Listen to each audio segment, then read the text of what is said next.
시청자 여러분 안녕하십니까. 신통방통 윤태현입니다. 아침 신문 바로 만나보겠습니다. 조선일보 보시죠. 신입생 0명인 초등학교가 대도시까지 번졌다는 그런 보도가 실렸습니다. 저출산의 그런 쓰나미가 지금 초등학교, 학교에도 영향을 주고 있는 것 같습니다.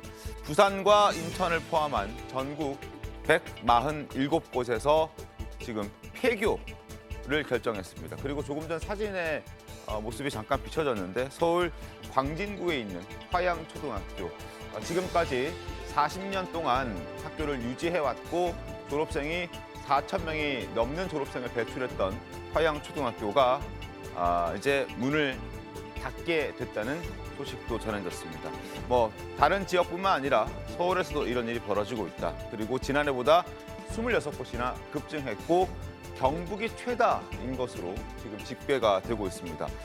나홀로 신입생인 학교도 140곳에 이를 정도로 최근 저출산의 분위기가 학교까지 덮치고 있는 그런 상황을 오늘 아침 첫 번째 신문으로 소개를 해드렸습니다. 두 번째 신문 서울신문 보겠습니다. 근로소득세 첫 50조. 자, 우리 월급을 받으면 월급이 올랐다는 느낌을 받기가 쉽지가 않습니다. 매년 조금씩 오르고 있긴 한데 그걸 체감하기에는 그 폭이 너무 좁다. 그래서 이런 신문도 나온 것 같습니다. 월급쟁이, 자영업자보다 더 냈다, 세금을. 지난해 57.4조, 50조를 처음으로 넘겼습니다. 5년 새 69%나 급증했다. 반면에 종합소득세, 국세, 자영업자나 개인사업자의 경우에는 이 소득의 증가하는 폭이 49%로 20%포인트 정도 더 적었다는 것 확인할 수 있습니다. 그래서 소득이 늘었다라고 체감하지 못하고 게다가 고물가에 우리 삶이 더 팍팍해지고 있다는 느낌을 받을 수밖에 없는 그런 상황에 직면해 있습니다. 자, 정부가 이걸 해결하기 위해서 여러 가지 방안도 내놓고 있다고 하는데 내년에는 60조도 돌파할 수 있다고 하니까 대책이 좀 현실적인 대책이 나왔으면 좋겠습니다. 세 번째 신문 매일경제 보겠습니다. 윤석열 대통령이 튀르키예 재건을 신속하게 지원하기 위해서 추가적으로 구호대를 출발시키겠다고 합니다. 구호대 이진이 오는 16일 출발을 앞두고 있습니다. 방한 텐트, 의약품 확보하라, 기업 종족에 370억 원이 모금됐다는 소리도 있는데 일단 16일 밤 11시 군용기 편으로 이진 구호대가 출발할 예정인데요. 의료 인력은 중앙의료원 72명, 민간 의료 인력 300명 정도를 확보했다. 이 중 29명은 일주일 내에 현지에 출발할 수 있도록 준비를 마친 상태라고 얘기를 합니다. 3만 명의 사상자가 발생하고 사망자가 발생하고 앞으로 이 사망자가 늘어날 수 있다. 그리고 도시를 재건하기 위해서는 최대 10년 이상이 걸릴 수도 있다는 그런 소식도 전해지고 있어서 아무튼 하루빨리 좀 재건이 됐으면 좋겠습니다. 자, 마지막 신문 보겠습니다. 조선일보입니다. 윤 39차례 언급하며 비판한 박홍근 원내대표의 어제 연설이 있었죠. 내용을 보겠습니다. 박홍근, 문제는 대통령이다. 39차례나 언급하면서 비판을 했습니다. 자, 윤석열 대통령의 이름만 39차례 언급했고요. 그리고 김건희 여사 9차례, 검찰 16차례 이렇게 언급했습니다. 그래도 지금 민주당이 강조하고 있는 민생이나 경제보다는 지금의 정부 여당을 비판하는데 더 많은 시간을 할애했고 37분 정도 연설을 했는데 대표 연설을 했는데 그중에 39번이나 윤석열 대통령을 언급한 걸 보면 1분에 한 번꼴로 윤 대통령을 비판하기 위한 그런 대표 연설이었다는 생각을 지울 수는 없습니다. 자, 신문 4개 살펴봤습니다. 본격적으로 이야기 시작할게요. 먼저 패널들 소개하겠습니다. 반갑습니다. 안녕하세요. 자, 이재명 대표와 거리 두기를 하는 것처럼 보였던 정성호 의원이 최근 보여줬던 것과 달리 이 대표를 위해서 직접 그것도 아주 은밀하게 움직이고 있었던 게 최근 확인됐습니다. 어떻게 움직이고 있었는지 신문 통해서 말씀드리겠습니다. 조선일보 보겠습니다. 정진상 면회를 갔습니다. 정성호 친명계 좌장으로 불리는 정성호 의원이 정진상 전 실장 1월 18일에 김성태 전 회장 한국 들어오고 그날 바로 다음 날 서울구치소로 찾아가서 만났고 그때 흔들리지 마라. 다른 알리바이를 생각해보라. 이런 메시지를 냈다고 합니다. 정 의원 지난 1월 18일 정진상 씨를 서울구치소에서 특별 면회했다고 합니다. 당시 정성호 의원은 정진상 씨에게 마음 흔들리지 마라. 당신이나 김용, 이재명에 대해서 검찰은 직접적인 증거를 가지고 있지 않다. 이대로 시간을 조금 더 보내면 다음 대선에서는 이재명이 대통령이 된다고 직접 전했다라는 게 지금 전해지고 있습니다.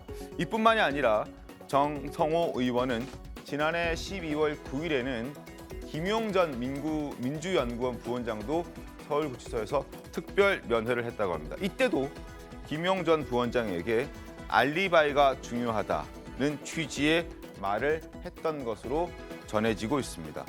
법조계에서는 이러한 움직임을 보고 어떻게 평가하고 있는지 계속해서 살펴보겠습니다. 정성호 의원은 친 이재명계의 좌장격인 인사다. 그가 정진상, 김용 씨를 특별 면회해서 알리바이를 반복해서 언급한 게 사실이라면 두 사람에 대한 입막음과 함께 회유 및 증거인멸을 시도한 것으로 볼 수 있다는 말이 나왔다. 이런 해석도 있습니다. 지금부터 본격적으로 얘기를 좀 해볼 텐데 이재명이 대통령이 될 수 된다라는 문구가 저는 좀 눈에 띄었는데 최근 의원 어떻게 좀 보세요? 그러니까 이제 다른 알리바이를 생각해보라 하는 얘기는 지금까지 검찰이 정진상 전 실장과 김용 전 부원장에 대해서 두고 있는 혐의 네. 이걸 부인하라는 걸로 받아들여지죠. 그러니까 진실을 털어놓지 말라라는 개념으로 받아들여집니다. 네. 그러면 정성호 의원은 변호사입니다. 그렇죠. 근데 가서 왜 저렇게 얘기를 했을까? 더군다나 특별면에는 기록에 남거든요. 녹음은 하지 않습니다만은 기록에는 남거든요. 그러니까 아마 본인은 저런 것들이 뭐 회유 정황이라고 생각을 안 하고 그냥 무심결에 나온 것으로 보이는데 어쨌든 간에 이렇게 돼서 진실을 말하지 않으면 다음에 2027년이죠. 네. 2027년 대선에서는 이재명 대표가 대통령이 될 수 있다. 그러니까 그때까지 참아라. 뭐 이렇게 이제 느껴져요. 네. 그래서 저런 부분은 아마 대단히 부적절한 입막음용이라고 지적을 피할 수가 없는 상황이다. 이렇게 말씀을 드릴 수 있습니다. 알겠습니다. 특별면회 신청한 정성호 의원인데 만난 시점도 주목을 받고 있습니다. 화면 보면서 내용과 시점을 다시 한번 짚어봐 드리겠습니다. 정성호 의원이 지난해 12월 9일 김용 전 부원장을 특별 면회했습니다. 이때가 어떤 시기냐 하면 남욱 등이 이재명 대표에게 불리한 진술을 쏟아내고 있던 그런 시기였습니다. 알리바이가 중요하다라는 발언을 했었죠. 그리고 1월 18일 정진상 전 실장의 특별 면회 때 이때는 김성태 국내 압송 바로 다음 날이었습니다. 1월 17일에 김성태 전 쌍방울 회장이 국내로 압송됐고 그 다음 날 바로 특별 면회를 신청해서 정진상 전 실장을 만났다는 겁니다. 이때 또한 다른 알리바이를 생각해봐라. 그리고 이대로 가면 이재명이 대통령이 된다라는 발언까지 했습니다. 최천희 교수님 어떻게 보셨습니까? 김성태 전 회장이 국내에 압송된 다음 날 같다라는 시기가 좀 묘한 것 같긴 합니다. 네. 이재명 대표에게 주어진 혐의가 굉장히 많잖아요. 지금 굉장히 많은데 그중에서 특히 최근에 주목받는 게 대북 송금 의혹이에요. 네. 일부 보도에 따르면 변호사비 대납 의혹보다 더 심각할 수 있다. 대북 송금 의혹이. 그리고 지금 김성태 전 회장이 처음에 이재명 대표 모른다고 얘기했는데 네. 그리고 난 다음에 이재명 대표가 또 김성태 회장 모른다고 얘기하니까 거기에 대한 배신감 같은 걸 느껴서 진술했다라는 거 아닙니까? 그렇죠. 최근에 또 뭐 요 얘기는 이제 최근에 이른바 그 금고지기가 압송된 전 얘기긴 합니다만 김성태 전 회장의 그런 발언들 때문에 약간 위기의식을 더 느낀 것 같긴 해요. 지금 이재명 대표나 이재명 대표의 측근들은 지금 검찰의 수사라는 게 직접 증거라든지 물증 이런 게 별로 없다. 물증이 없고 오로지 진술에만 의존하고 있고 그 네. 진술이 바뀌었다. 네. 바뀐 진술, 번복된 진술에 따라서 검찰이 수사하고 있는 것이기 때문에 문제가 없다라는 게 일관된 이재명 대표와 그의 측근들의 주장이거든요. 아마 그런 맥락에서 볼 때 김성태 전 회장이 국내에 압송되고 난 다음 날 상당히 전반적인 그 뭐 대북 송금 의혹도 그렇고 대장동 사건도 그렇고 위례 신도시도 그렇고 그런 것 때문에 더 위기 의식을 느낀 게 아닌가라고 추측할 수 있다고 생각합니다. 추론할 수 있다고 생각합니다. 예. 알겠습니다. 자, 정성호 의원은 이재명계 좌장으로 불리고 있고 또 이재명 대표와 굉장히 가까운 사이는 분명합니다. 두 사람이 얼마나 가까운지 정성호 의원의 목소리로 확인을 좀 해보겠습니다. 이재명 후보의 아주 핵심이신 걸로.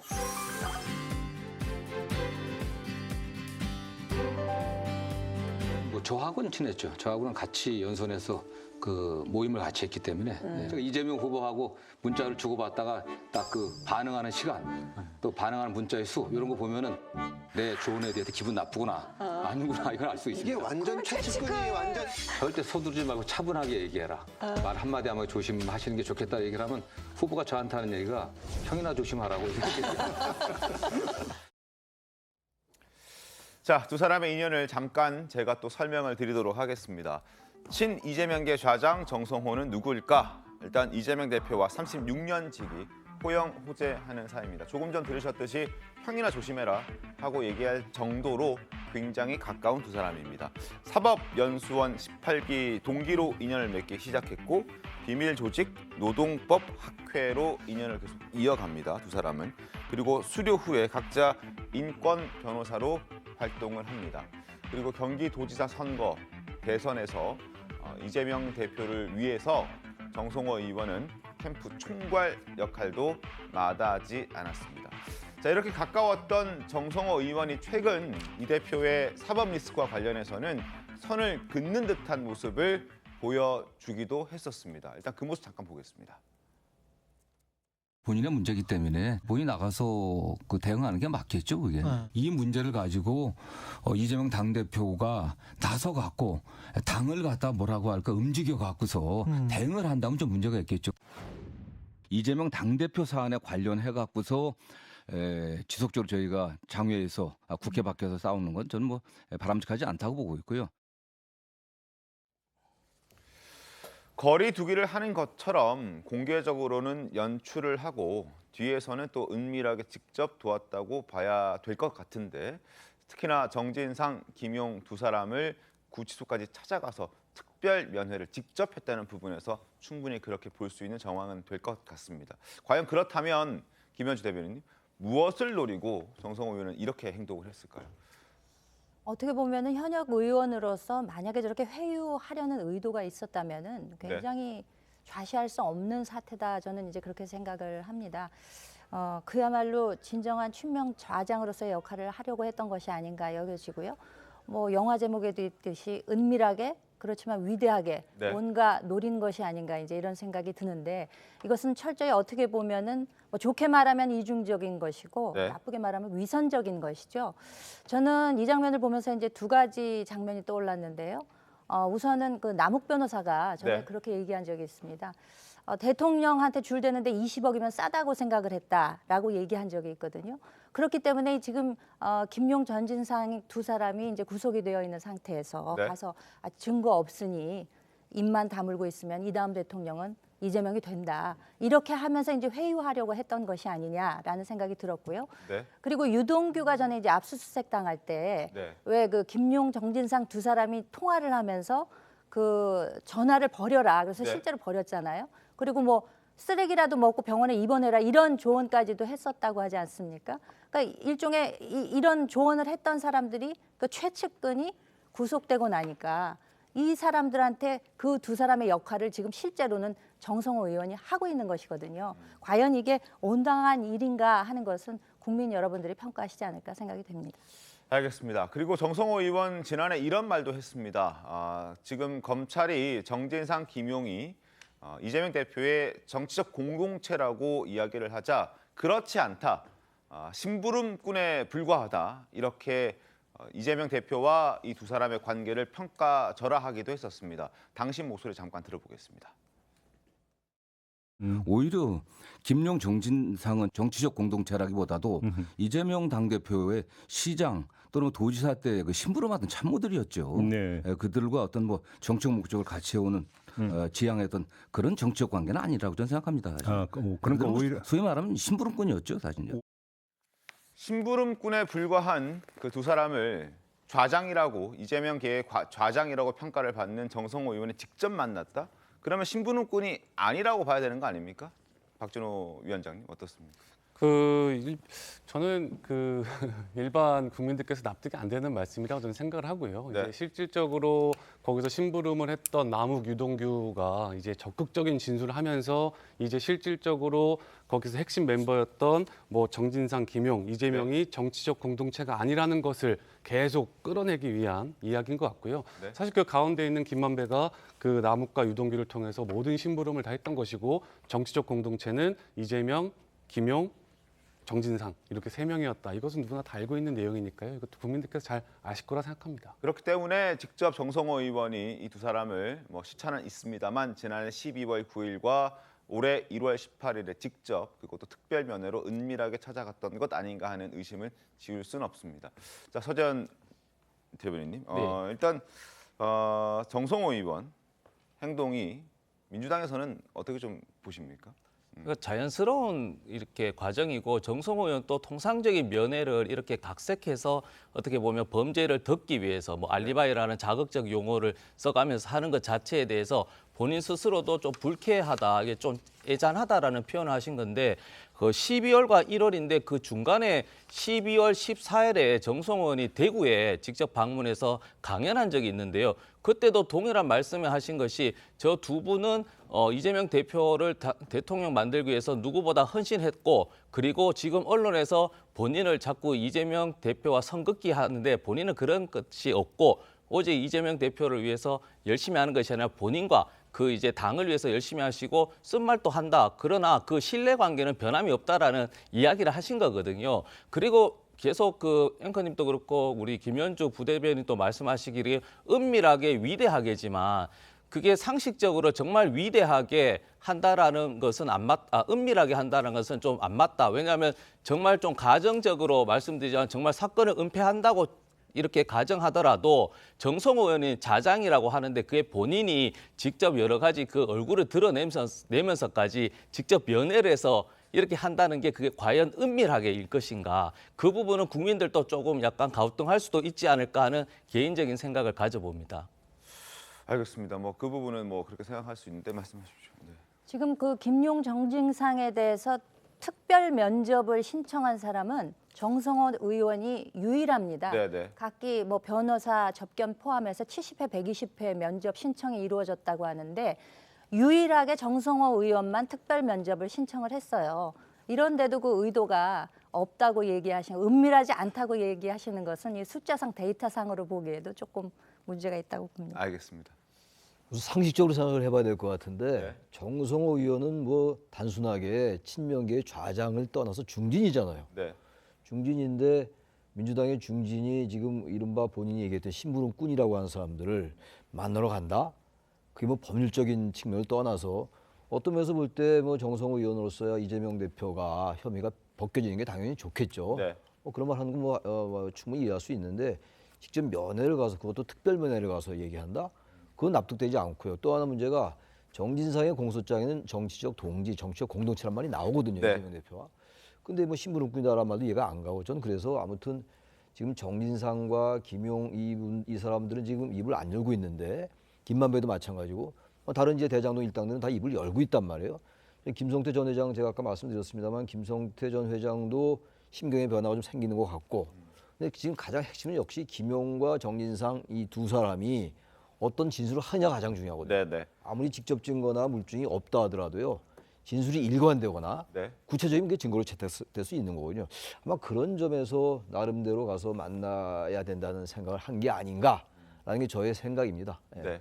근데 정치적 공동체라는 거 하고 심부름꾼이라고 하는 게 배치되는 개념은 아니에요. 우리가 과거 언론에서 그 뭐 대통령이나 유력 정치인이 있으면 복심이라는 표현을 많이 씁니다. 그렇죠? 네네. 그럼 그 사람들은 정치적 공동체일까요? 아니면 심부름꾼에 불과할까요? 복심이라는 표현은 그 사람, 그 정치인의 뜻을 가장 잘 구현할 수 있는 사람을 언론에서 복심이라고 얘기합니다. 이재명 대표의 복심은 정성호 의원은 아닙니다. 네. 그건 왜 그러냐면 거기는 정성호 의원은 이재명 대표가 없어도 본인 국회의원 배지 있잖아요. 그렇기 때문에 그렇게 표현을 안 하고 다만 이재명 대표가 없었을 때 정진상, 김용이라는 사람은 존재할 수가 없는 사람이에요. 정치적으로 보면. 그러니까 정치적 공동체라고 그 공소장에 적을 수 있는 거고 그러니까 또 심부름꾼이라는 얘기도 나오는 거죠. 거의 한 몸이라는 얘기입니다. 그게 두 개가 완전히 상반된 개념이 아니다. 저는 이렇게 말씀드립니다. 알겠습니다. 그리고 정성호 의원 이런 보도가 나오고 난 다음에 자신의 입장을 좀 얘기했는데요. 화면을 좀 보면서 말씀을 드리겠습니다. 정성호 의원의 입장입니다. 회유 관련 보도에 대한 본인의 반박인데 구속 피고인에게 한 위로의 사담마저 이 대표와 엮어보려고 하는 검찰의 행태는 비겁하다 못해 애잔하다. 그리고 면회 기록까지 각색한 행태는 범죄 행위와 다르지 않다. 이렇게 얘기합니다. 이 부분에 대한 생각은 좀 어떠신지. 박준호 위원장님은 어떻게 좀 보셨습니까? 해명에 대해서. 그러니까 뭐 사실 이 특별면회를 신청을 했는데 특별면회라는 것 자체가 칸막이도 없고 이제 그 녹음도 안 되지 않습니까? 녹음도 안 되고 이제 교도관만 배석해서 중요 내용만 적게 돼 있는데요. 이거 자체가 저는 이제 그 둘만의 아는 신호라든지 이제 이런 것들로 충분히 회유의 정황이 전 있을 수 있다. 전 이렇게 생각을 하고 있거든요. 그래서 특별면회를 갔다는 것 자체만으로 충분히 그런 것이 성립이 된다. 저는 아직까지도 이렇게 생각하고 있기 때문에 그래서 저는 이것이 충분히 이제 의미가 있는 특별면회였다. 그래서 이것이 잘못됐다라고 생각합니다. 알겠습니다. 회유 관련 보도에 대한 반박까지 말씀을 드렸습니다. 자, 그렇다면 과연 정성호 의원의 행동이 앞으로 이번 주 중으로 아마 이 대표에 대해서 체포 동의안이 국회로 넘어갈 것 같은데 그러한 분위기에도 적절한 영향을 좀 줄 수 있을 것 같다는 생각도 드는데 어떻습니까? 글쎄요. 정성호 의원이 가서 정진상, 김용 두 사람을 회유한 정황과 이 대표 구속영장 청구 문제하고는 직접적인 관련은 없는데 다만 이제 정성호 의원과 이 대표가 어느 정도 교감을 가지고 이재명 대표가 직접 특별면회를 갈 수는 없을 거잖아요. 그렇기 때문에 이제 이재명 대표를 대리해서 정성호 의원이 가서 뭐 약간 회유한 정황이다라고 얘기하면 결국 증거인멸을 교사하거나 입막음을 이재명 대표가 직접 시도한 것이다라고 해서 이제 구속영장 청구의 요건이 강화되겠죠. 그러나 그걸 입증하기는 어려울 거거든요, 지금. 그냥 우리가 추정만 할 수 있을 뿐이지. 그렇기 때문에 어차피 이재명 대표에 대한 구속영장 청구라는 거는 검찰이 이재명 대표와 그 주변인들에 대한 독자적인 조사를 통해서 내린 결론인 것이지 이게 뭐 이것 때문에 구속영장을 안 할 청구를 뭐 한다 이렇게 보기는 어렵습니다. 알겠습니다. 자, 이번 주 중으로 체포 동의안이 국회로 넘어갈 가능성이 굉장히 큽니다만 민주당은 부결을 자신하고 있습니다. 민주당 의원들의 목소리 좀 들어보겠습니다. 마땅히 부결할 것입니다. 당내 의견을 모으고 확인할 생각입니다만 마땅히 부결을 한다라고 하는 것이 당의 총의가 아닌가. 의원들의 총의가 그런 것이라고 하면 당론으로 결정할 수도 있고요. 뭐 이견이 없을 거라고 저는 생각합니다. 제가 뭐 민주당 의원님들을 다 만나보지는 못하고 있는데 많은 의원님들의 의견이 그러신 것 같더라고요. 그러니까 이 수사 자체가 정당성이 없다. 그러니까 같이 경쟁했던 후보를 죽인다라고 하는 정적 제거 그리고 야당에 대한 어떤 탄압 수사라고 하는 그 부당성이 있는 것이고. 자, 저렇게 이제 부결을 자신하고 있는데 일단 정의당은 이재명 대표의 체포 동의안에 찬성한다는 뭐 사실상 당론으로 정한 것 같습니다. 과연 체포 동의안이 지난번 노웅래 의원 때처럼 부결될지 아니면은 이번에 좀 이탈표가 발생하면서 가결될지 이 부분 어떻게 좀 전망하십니까, 최찬희 교수님? 이탈표가 좀 나온다 하더라도 정의당은 일단 뭐 체포동의안 찬성하겠다라는 거니까 이탈표가 6표 나오는 거겠죠. 한 20표 정도 나온다면은 이제 체포동의안이 가결될 수도 있는데 지금 현재의 분위기로 봐서는 이탈표가 나오더라도 체포동의안은 부결될 것 같아요. 아까 지금 진성준 원내수석 부대표에게는 당론으로 결정할 수 있다는 거 아닙니까? 제가 볼 때 이러한 지금 체포동의안을 부결시키자는 것을 불체포 특권에 의한 건데 그것을 지금 당론으로 결정한다는 건 말이 안 되는 것 같고 뭐 김남국 의원은 좀 다른 말 하긴 합니다만 아무튼 이재명 대표의 여러 혐의가 있고 그렇다 하더라도 내년 총선에서 물론 모르겠어요. 이재명 대표가 만약에 기소가 되면은 대표직을 내려놓을지 모르겠으나 지금으로 봐서 그리고 그동안 이재명 대표의 어떤 그 행태로 볼 때 경로 의존성에 비춰볼 때 대표를 내려놓을 것 같지는 않거든요. 그렇다면 여러 의원들은 민주당의 의원들은 역시 공천에 대한 생각을 할 것 같아요. 네네. 왜냐하면 지금 뭐 기소가 된다 하더라도 1심, 2심 또 3심까지 있는 거 아니겠어요? 대법원까지. 그렇다면 이탈표가 전 지난번 노웅래 의원 때보다 좀 나온다 하더라도 부결로 갈 가능성이 높다. 근데 문제는 과연 국민들이 이걸 어떻게 볼 거냐의 문제예요. 불체포 특권이란 말이죠. 불체포 특권이나 면책 특권에 대한 여러 가지 논란이 있는데 지금 체포동의안이 가결되더라도 그게 구속되는 건 아니에요. 영장 심사를 받을 수 있는 상황이 되는 거죠. 그렇죠. 온 국민이 다 그걸 받는 거거든요. 네. 소환장 오면은 가는 것이고. 그런데 이 부분을 체포동의안을 부결시키고 불체포 특권을 활용해서 이른바 방탄 국회가 되는 건데 이거는 이재명 대표의 혐의가 있는지 없는지는 뭐 최종 판단은 법원이 하는 거니까 알 수 없다 하더라도 어쨌든 그건 국민들의 그 일반적인 그 민심에는 부합하지 않아요. 불체포 특권을 활용한다는 건. 저는 그래서 이럴 땐 과감하게 가서 영장 심사 받고 당당하면 뭐 기각될 거 아니겠어요? 구속영장이 반드시 뭐 구속된다는 보장은 없는 거니까 좀 그런 쪽으로 좀 이렇게 상황을 좀 바꾸면 어떨까. 그러나 지금 민주당 내 사정은 그렇지는 않은 것 같다라는 게 제 생각 예상입니다. 알겠습니다. 서재현.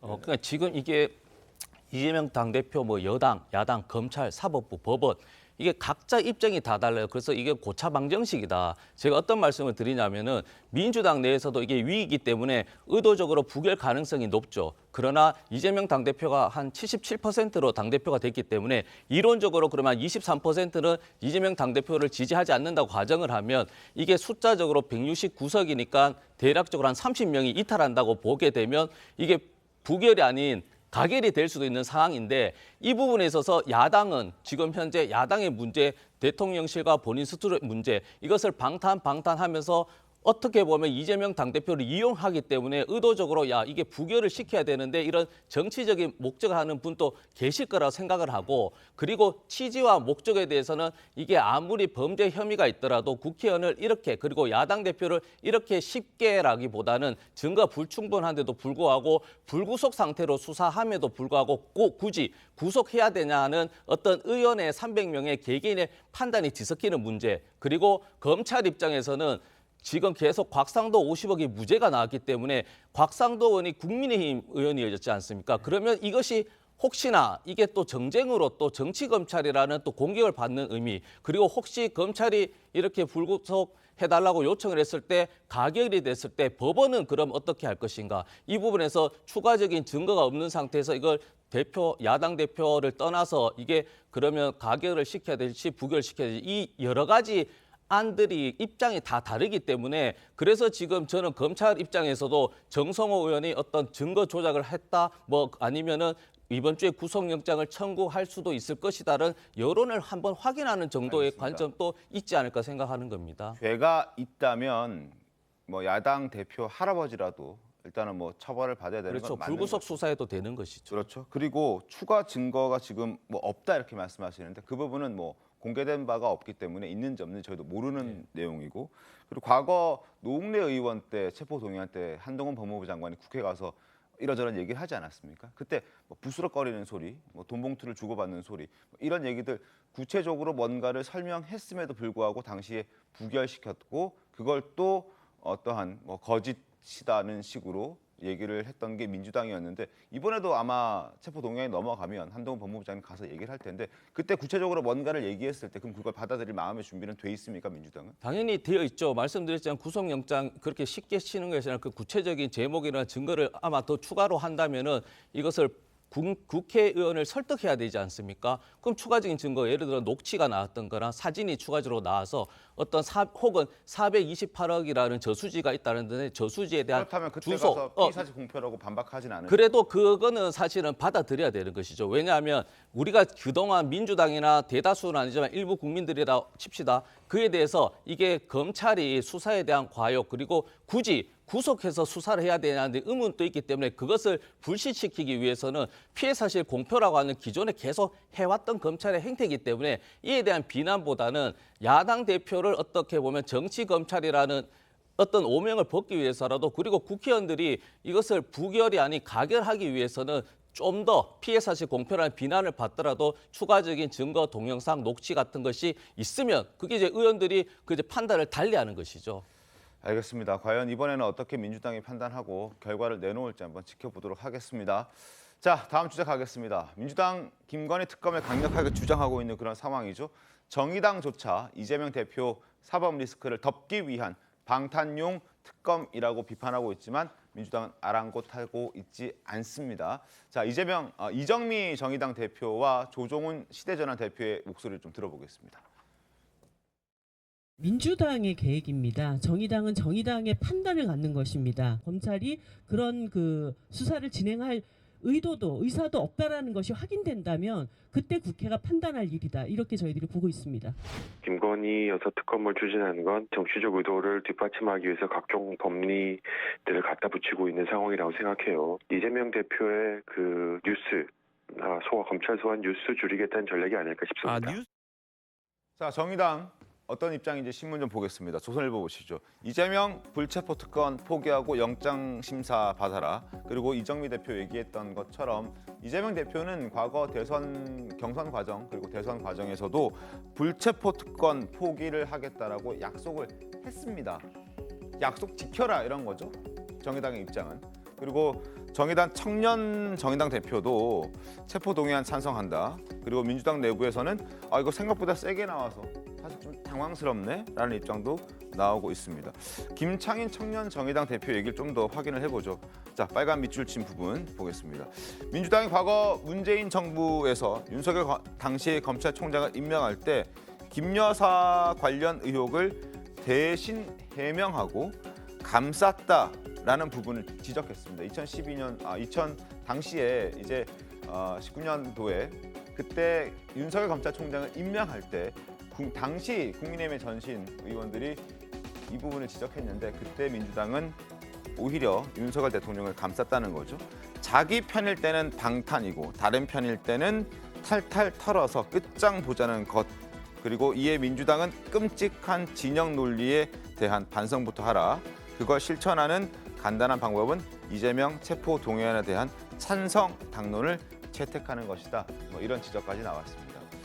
그런데 지금 현재 이재명 대표에 대한 민주당이 요구하고 있는 김건희 여사 특검에 대해서 정의당은 먼저 검찰 수사 소환 조사에 김건희 여사가 응하면 특검을 도와주진 않겠다, 민주당을 도와주진 않겠다 이런 입장인데 어제 JTBC 인터뷰를 보면 그 입장이 조금은 바뀔 수도 있다 이런 생각도 들거든요.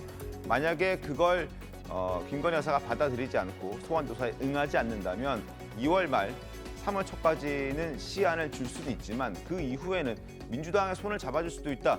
이런 인터뷰를 어제 이정미 대표가 했단 말이죠.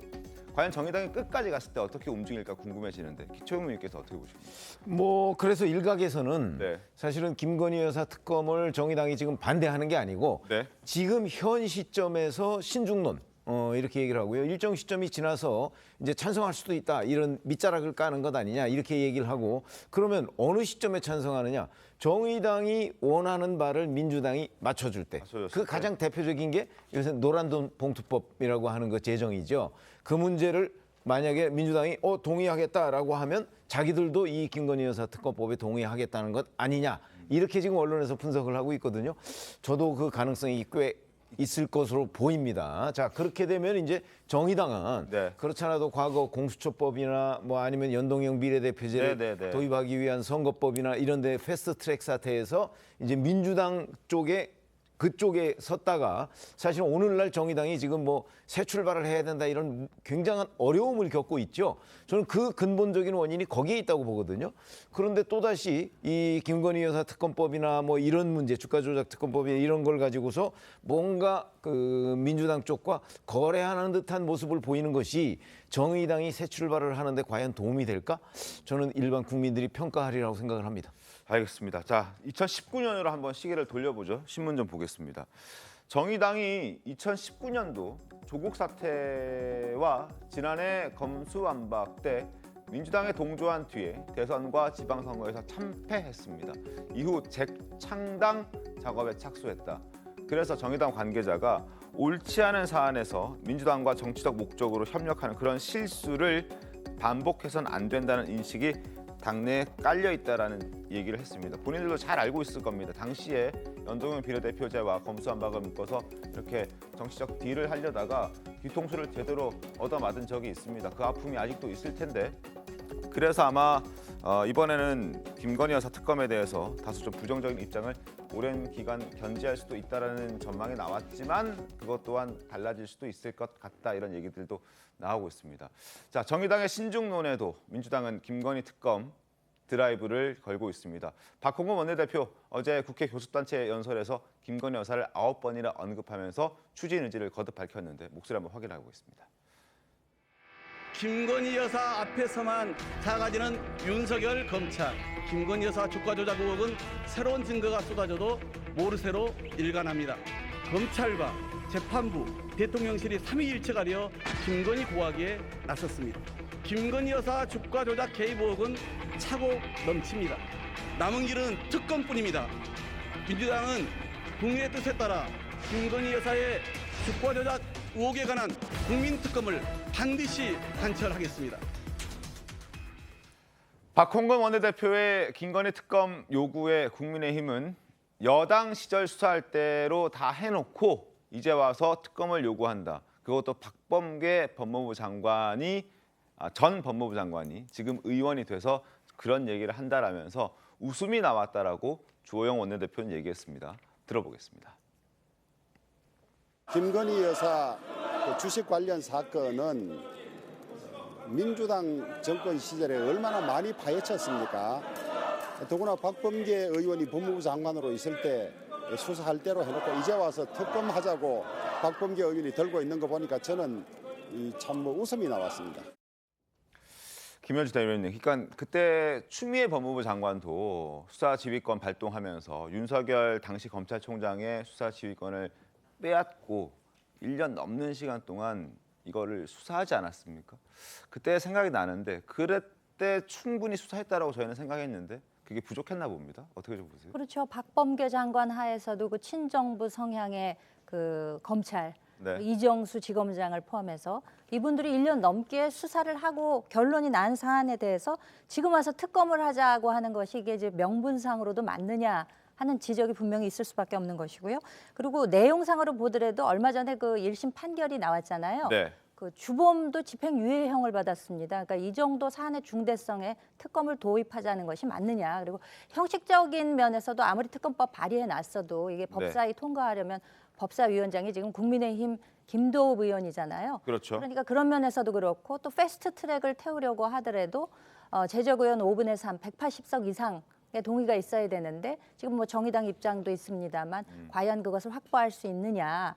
그러니까 지금 굉장히 그 시끄럽게 하기 위한 그래서 특검을 계속 주장하는 것인데 이거 사실 대선 때부터도 쌍특검 얘기 얼마나 했었습니까? 그 얘기가 지금 아직까지도 지금 이어져 오고 있는 것이거든요. 그러니까 전형적으로 이상민 장관의 탄핵 소추안 가결도 그렇습니다만 네. 이것도 전형적으로 여론이나 언론에서의 물타기, 이재명 대표에 대한 그 여러 가지 집중도를 좀 희석시키려는 의도로밖에는 읽히지 않는다 이렇게 생각이 됩니다. 그러니까 제가 그때 방송에서도 얘기했지만 이 행위 자체는 100% 법법 행위다 말씀드린 것은 그러니까 워렌 버핏이 아무리 주식을 잘해도 워렌 버핏에서 개인 계좌를 맡기는 것 자체는 법법 행위입니다. 불법 행위입니다. 그러나 이것이 특검으로 가자는 말씀을 드리는 것이 아니고 민주당에서나 대다수 국민들은 아니 개인 계좌를 맡기는 것 자체가 불법입니다. 예, 일임 자체가 불법입니다. 이 부분도 잘 모르시는 것 같은데 제가 예를 들어 저도 증권사 출신이기 때문에 제가 앵커님의 계좌를 제가 매매하는 것 자체가 불법입니다. 이게 합법화되려면 저는 개인 회사, 즉 운용회사에 들어가서 연간 운용 수수료 2% 운용 성과 보고서를 계속 제출해야 됩니다. 그래서 만약에 김건희 씨가 정상적인 일임 매매 행위라면은 그 이제 이모 씨라는 주가 조작범이 김건희 씨로부터 2%라든지 연간 수수료를 받아야 되고요. 성과 보고서 매월 분기별 보고서가 나가야 되고 거기에 대해서도 사실 개인 회사가 아니기 때문에 이 자체가 범법인데 이것을 제가 문제 삼는 것이 아니라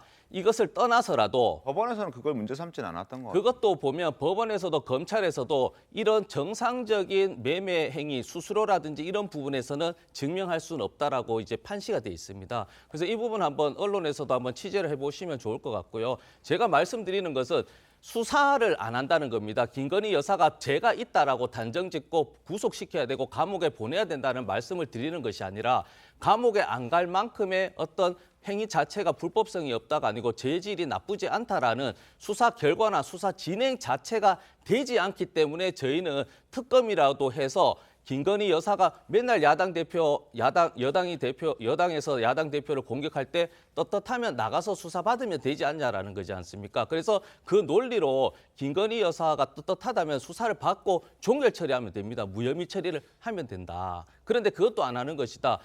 계속 그 여당에서는 문재인 정권 1년 털어서 안 나왔기 때문에 없다라고 하지만 사실 10년 산 윤석열 당시 대통령 후보도 2010년 1월에서 4월까지 손해를 보고 결연했다고 했지만 실질적으로 검찰 조사 결과 확인해 보면 2010년 11월 이후부터 계좌도 3개 그리고 장모 계좌도 하나가 엮여 있거든요. 그러니까 남편이나 그것도 모르는 것인데 본인만 아는 겁니다. 이 주식 매매에 대해서. 그렇기 때문에 수사를 하자라는 말씀을 여당이나 그럼 민주당에서는 지금 예. 수사가 전혀 이루어지지 않았다라고 보십니까? 그렇죠. 수사가 이루어지지 않았고 거기에 죄송하지만 만약에 90명의 계좌가 1인 매매식으로 이용됐다고 했지 않습니까? 거기에 만약입니다. 만약에 이재명 당대표의 계좌가 있었다고 쳐보십시다. 그러면 여당에서도 문재인 정권에서 수사했기 때문에 다 덮자고 할 건가요? 뭐 벌어지지도 않는 일을 얘기할 필요는 없을 것 같고. 근데 지금 계속 우리가 3개월 동안 라면 이야기를 하고 있기 때문에 그렇듯이 김건희 여사든 이재명 계좌든 동일하게 수사는 해야 된다는 겁니다. 수사.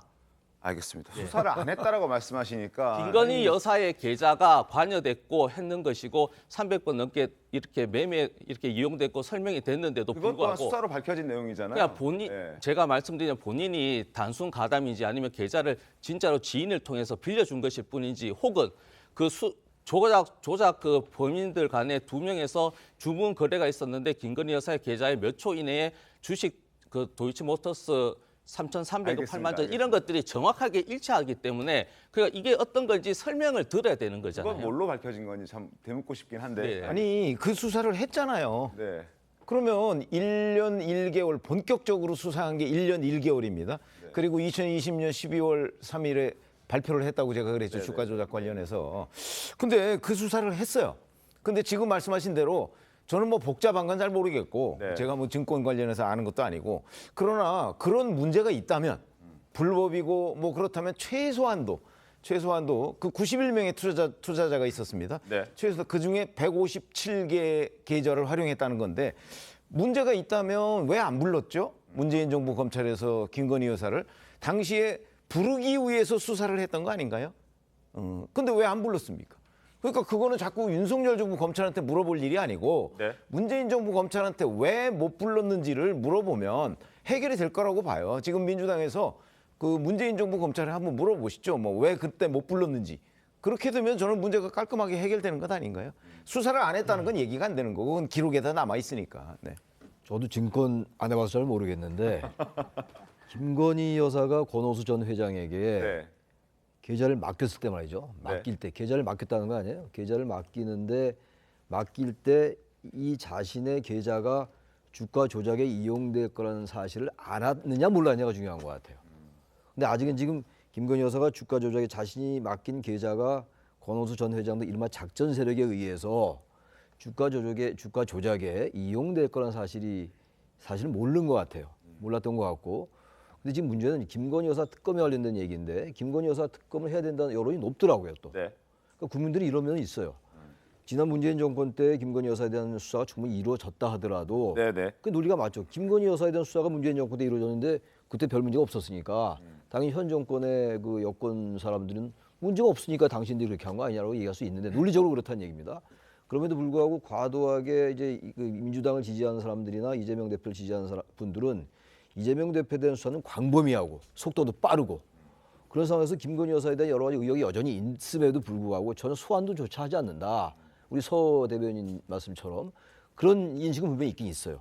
아마 그러한 부분들이 김건희 여사 특검을 좀 해야 된다는 여론이 높은 걸로 나타난 것 같은데 저도 이 문제도 말이죠. 최근에 보니까 엊그제 그 1심 판결이 있었잖아요. 그러니까 단순히 계좌를 빌려주거나 투자를 위탁하기만 한 그 김모와 양모 씨는 기소되지 않았다고요.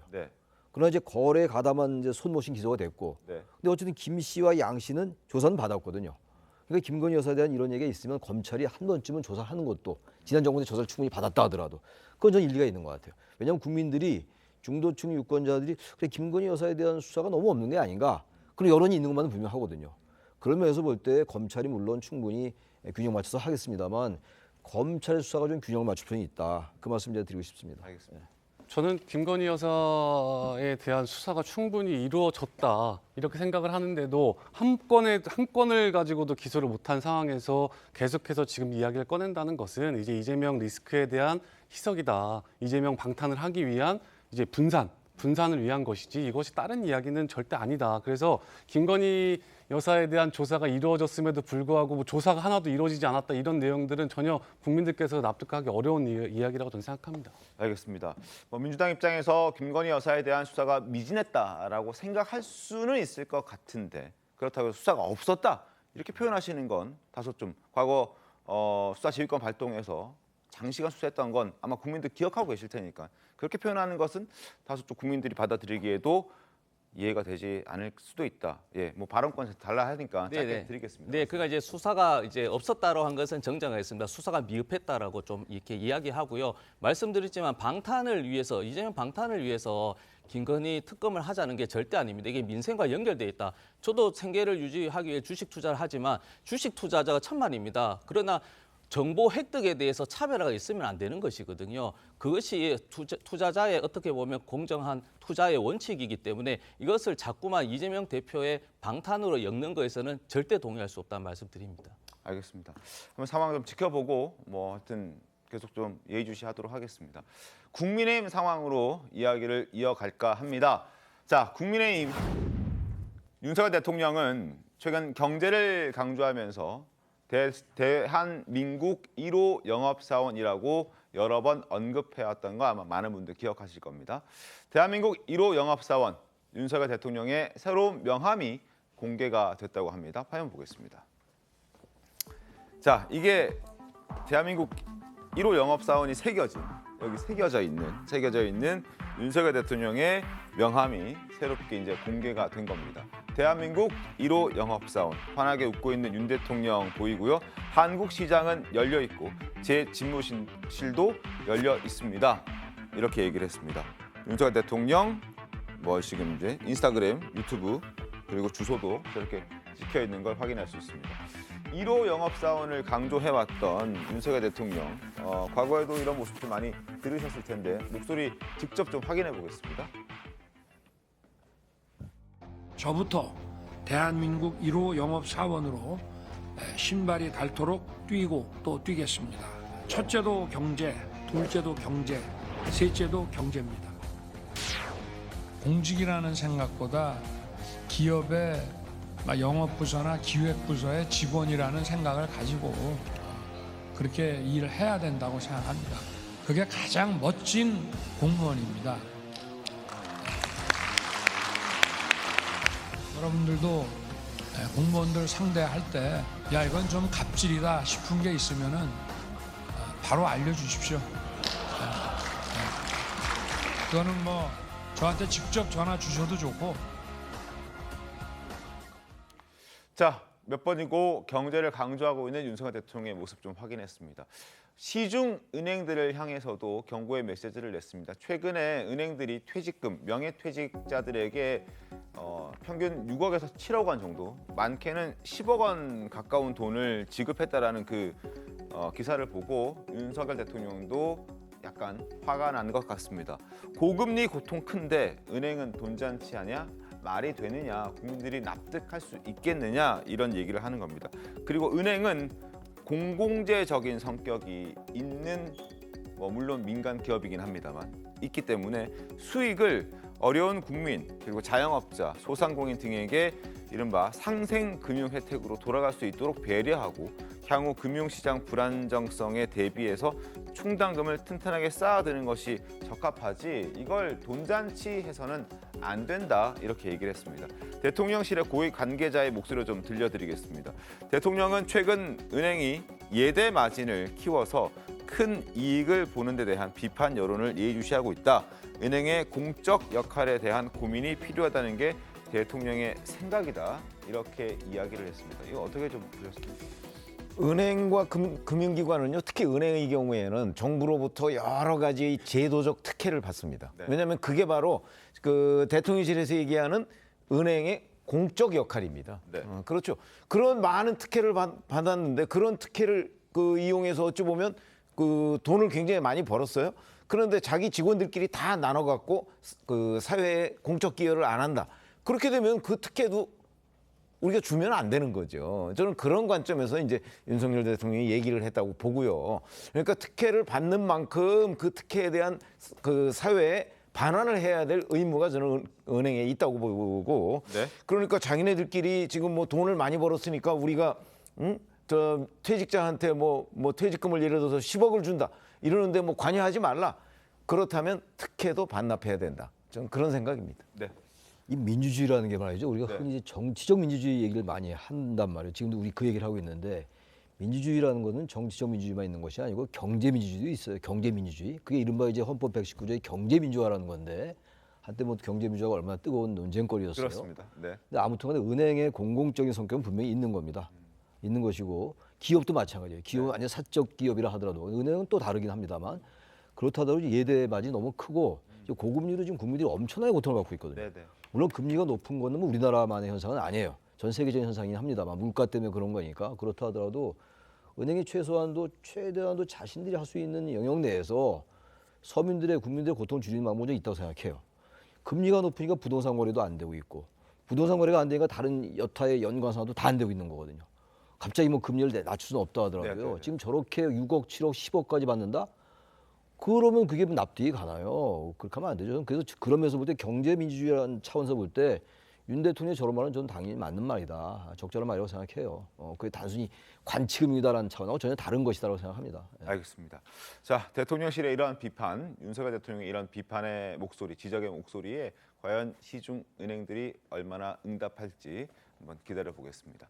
자, 그리고 국민의힘 전당대회 소식도 이어서 전해드릴 텐데 첫 합동 연설회를 어제 제주도에서 시작했고 오늘은 부산으로 갑니다. 어제 분위기 영상으로 한번 보겠습니다. 왕 반갑수당 재출마 지역도 당이 원한다면 이곳 제주도 좋습니다.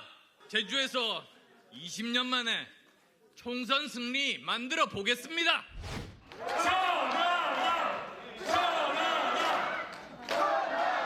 우리 국민들의 삶을 살뜰하게 책임지는 대선 승리까지 이끌어갈 수 있는 그런 자랑스러운 국민의힘을 만들겠습니다, 여러분.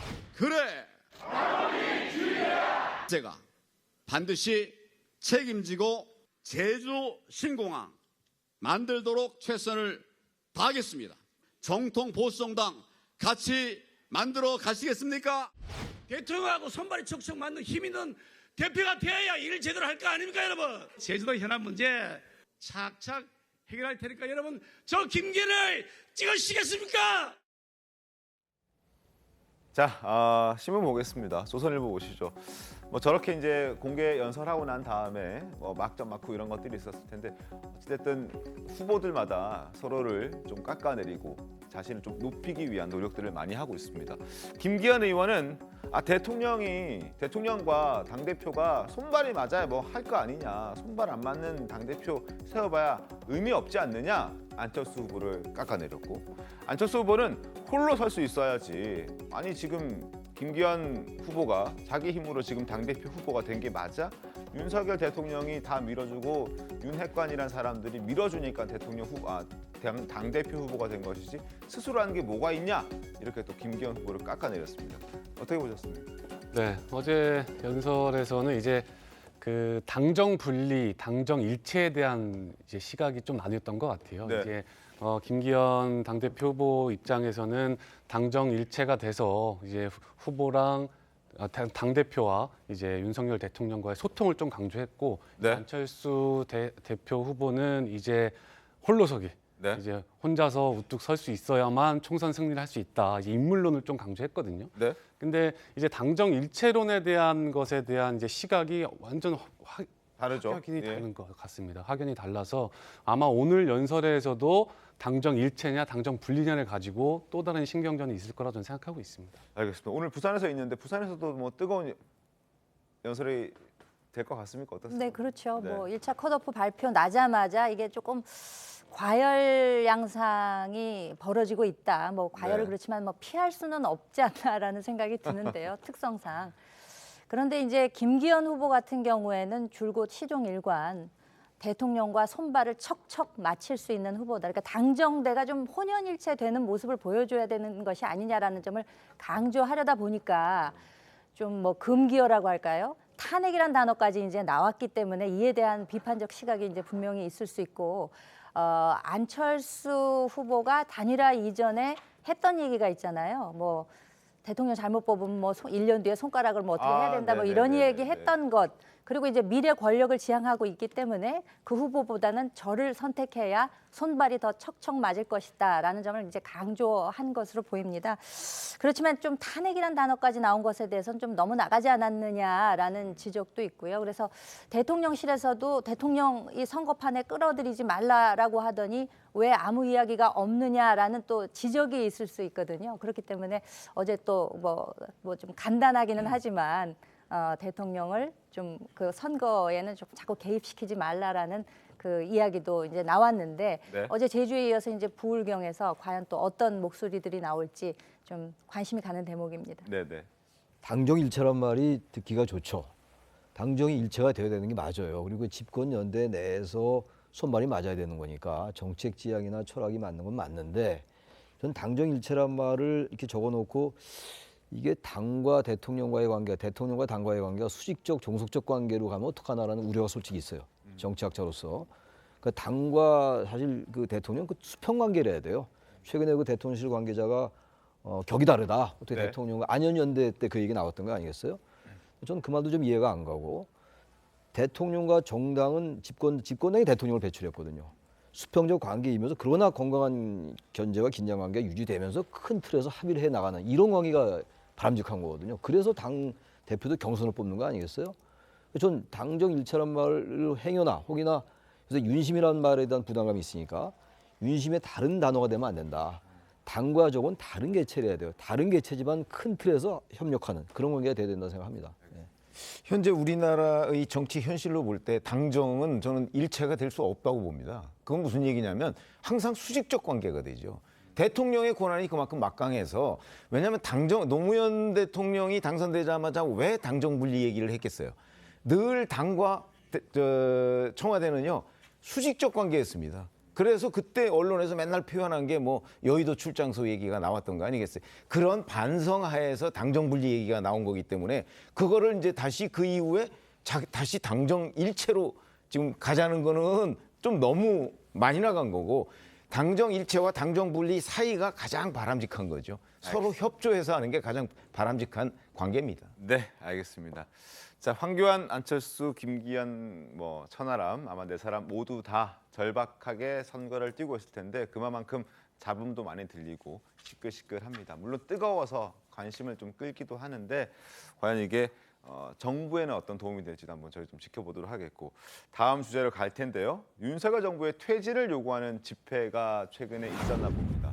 그 집회에서 윤 대통령 부부와 한동훈 장관의 얼굴 사진을 올려놓고 지금 사진을 보시는 것처럼 윤석열에게 활 쏘기 지금 윤 대통령 사진 보이시고 한동훈 장관 사진도 보이고 김건희 여사 사진도 있습니다.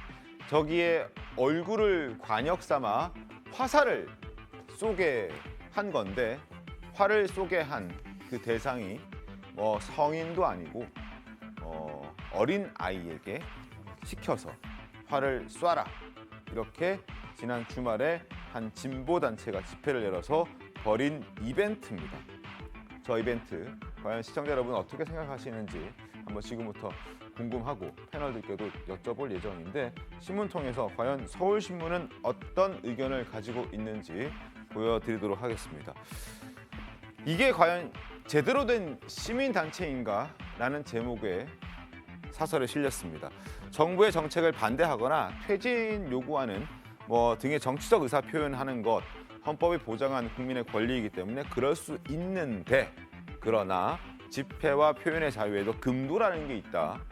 대통령에 대한 증오를 부추기는 퍼포먼스에 아직 가치 체계가 정립되지 않은 어린 아이까지 동원하고 사람 얼굴에 활을 쏘도록 하는 것은 정치적 행위라고 부르기에도 곤란한 도를 넘은 행위다라고 지적하고 있습니다. 뭐 서울신문뿐만 아니라 다양한 언론들이 지금 이 시민단체의 행동에 대해서는 굉장히 큰 비판의 목소리를 내고 있는 상황입니다. 김현주 대변인님 어떻게 좀 보셨습니까? 저 현장 사진을 보니까 그 테이블 위에 인형이 이제 3개가 놓여 있는데 인형 앞에다가 이제 얼굴 사진을 붙인 거예요. 네. 그 얼굴 사진이 윤 대통령, 김건희 여사, 한동훈 장관이 있었고 네. 그 뒤에 이제 현수막이 있는데 그 현수막에는 윤 대통령 얼굴을 이제 붉게 해놓고 네. 양쪽에 김건희 여사하고 천공의 이제 사진을 배치를 해놨더라고요. 근데 어린이들이 어떤 가치 판단을 할 수 없는 상태에서 거기에서 이제 막 이렇게 환영하는 듯한 포즈를 취한 상태에서 뭐 그 가족인지는 모르겠으나 그 앞에 있던 뭐 아버지 뻘로 보이는 분이 신발로 그 인형을 이렇게 때리는 신용을 하는 그런 사진조차 이제 보도가 되고 혹은 지지자들의 어떤 블로그 같은 데 이제 올라와 있기 때문에 이게 언론에 나온 것을 저도 그 사진을 봤는데요. 우리 사회가 뭐 사실상 지난번 조국 사태 이후에 그 좀 지향에 따라서 반분이 돼가지고 증오하고 반목하고 질시하는 이런 사회 분위기가 아직까지도 오고 있는데 이런 행태는 정말 도를 넘어도 너무 넘은 것이 아니냐라는 생각이 들고 뭐 북한에서 뭐 예전에 그랬다는 거 아닙니까? 김관진 전 국방부 장관을 네. 사진을 얼굴 표적을 해놓고 거기다가 사격을 하도록 예, 했다. 예. 뭐 그에 다름없고 뭐 사극 같은 거 보면 예전에 뭐 후궁들끼리 지푸라기 인형 만들어서 바늘 찌르고 뭐 이런 거 나오잖아요. 그것과 다를 게 뭐가 있습니까? 이거 정말 있어서는 안 되는 일이다라고 생각이 됩니다. 하시면.